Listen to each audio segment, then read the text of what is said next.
Hi everyone, welcome to Cap at Home. I'm Miss Rachel and today I'm going to show you how to make a Kumihimo bracelet. So let's get started. So to make this, you're going to need to make a tool. And to make that tool, you're going to need some cardboard, and you don't need a large piece. This is just a flap from an Amazon box, so you really don't need a large piece. And in fact, I can make more than one tool out of this piece, which I already have. You will also need something to write with, pencil or marker. I'm going to use marker so that you can see it, but you can go ahead and use pencil. Something round to trace, so I'm going to use my gummy vitamins. You can use whatever you have on hand, like a cup, or you can even make it bigger, like a bigger circle kind of thing, because the size of the tool is not going to determine the size of the bracelet, so you can use whatever size circle you want. You'll also need scissors, and you'll need some string. So I think those are all of the supplies. So I'm going to move these things out of the way so we can get started.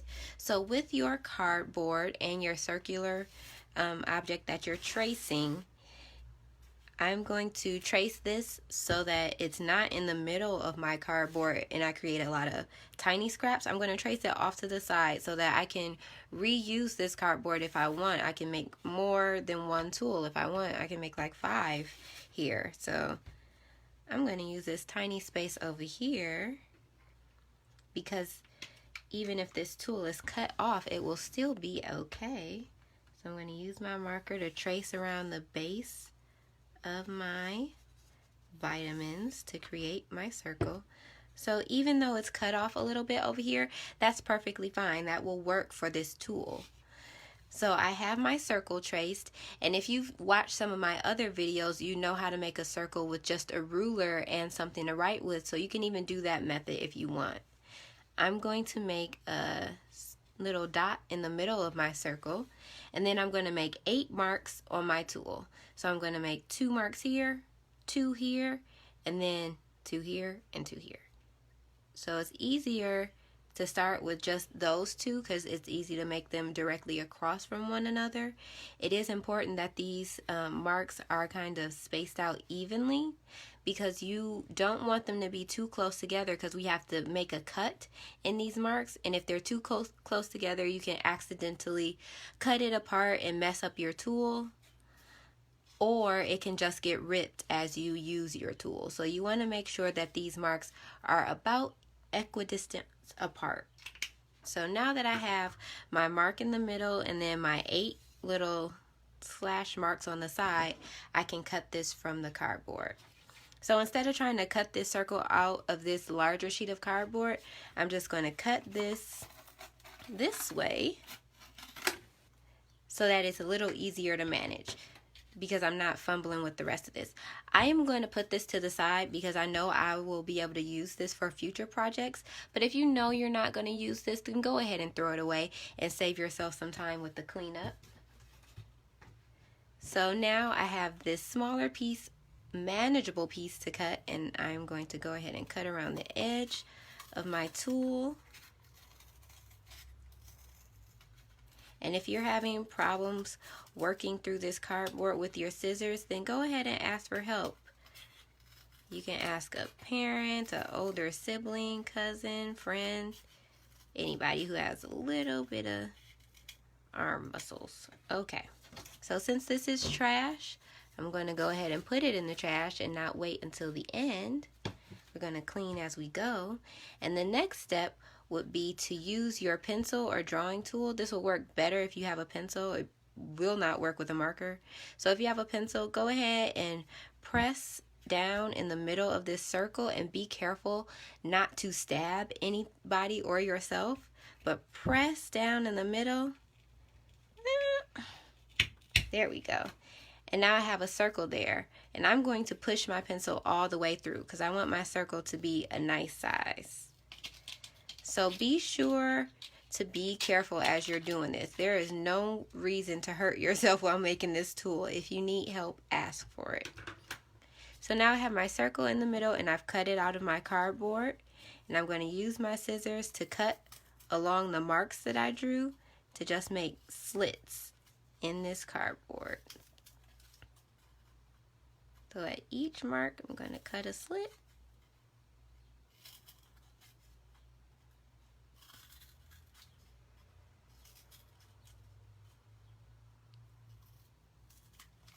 Alright, so we're going to close those up, slide them to the side.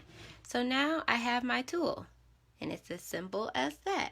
One thing that I like to do with my tool is to make a little triangular opening here, because it helps, it makes it a little easier to put the string in and out of these slits, which will make sense a little bit later. So I'll show you that. This step is completely optional. You do not have to do it.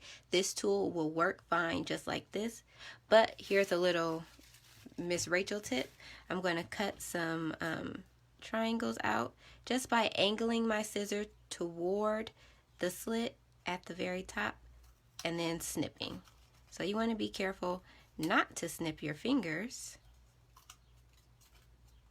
but just cutting a little bit extra off to help me get my yarn in and out of these little openings. Okay, so it creates these tiny little scraps, and we're going to just throw those away right now. Sweep them off, throw them away. Cool. So here is our tool. Now you're going to need your string in order to use your tool. So I have already cut 7 pieces of yarn. They're about 24 inches long, which is long enough to make a decent size bracelet. If you want to make something longer, like a necklace, then you might need to cut your string longer than 24 inches, but 24 is a good one. 24 inches is a good place to start. So now I have the tops of my strings that are loops, and I'm going to tie a knot at the top of these strings by just looping this string around my fingers and then holding it in place together to create another loop. Then I'm going to push my tail through this loop like this.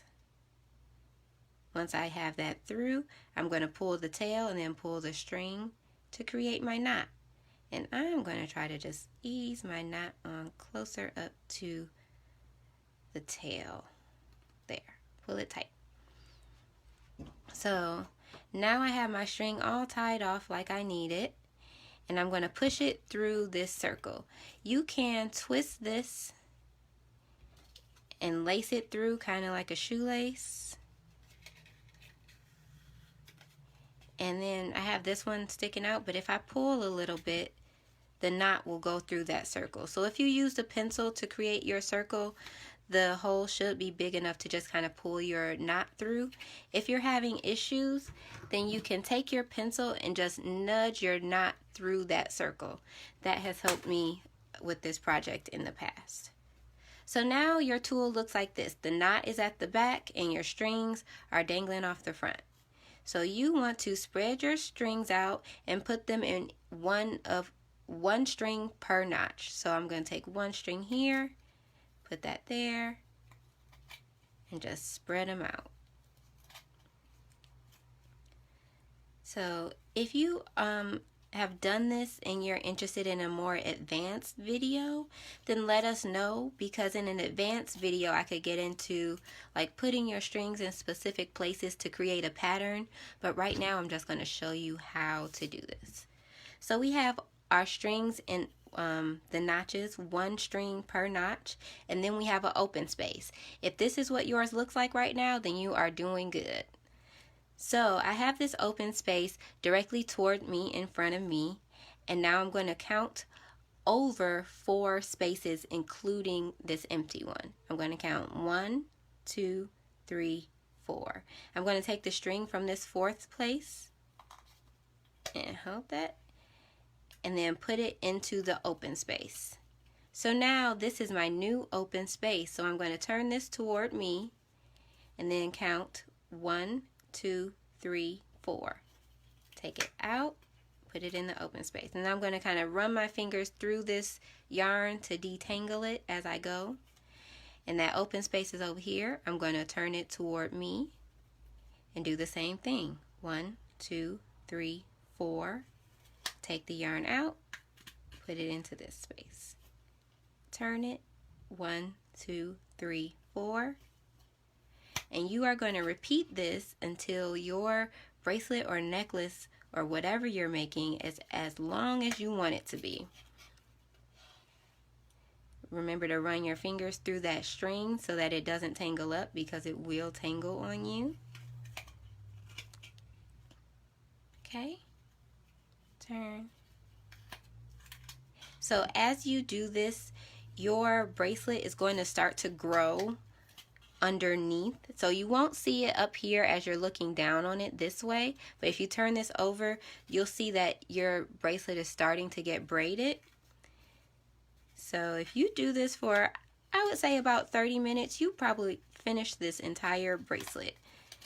And as you do it, it becomes easier and easier, and you can do this in the car, while you're walking, while you're watching TV, outside, inside.